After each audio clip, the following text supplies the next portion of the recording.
I guess I found all of the elements of the introductory class were useful, with the exception of one element. In the first class, I assigned students to their group presentations, and found a few students that dropped the course. By the end of the second class, that left a fair amount of confusion. Not confusion, it required effort to rework the evaluations or the presentations in the second class.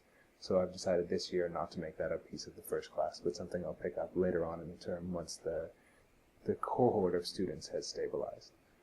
Another change that I'm thinking of making this year, some of the students commented that the assignments weren't clearly, the connections between the assignments weren't clearly spelled out for them. In my own mind, I had a good sense for how the annotated bibliography and research proposal would help to set up their major research papers. I also talked them through about how their individual group presentations could also help and lead them towards their final research papers.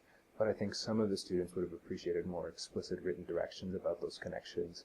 And I'm just learning now, after the course is concluded, about a lot of pedagogical theories of scaffolding assignments and starting to build assignments that really tie into the course learning objectives, but also make them explicit and clear for the students at each stage of the evaluation process. So this year I'm also doing a massive rework to my assignment guidelines and outlines.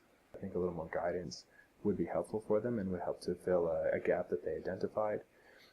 I was also really surprised to find out that a lot of my students would voluntarily go outside of class to watch some of the films together, and that they would prefer that those screenings were outside of class. There's more time for discussion.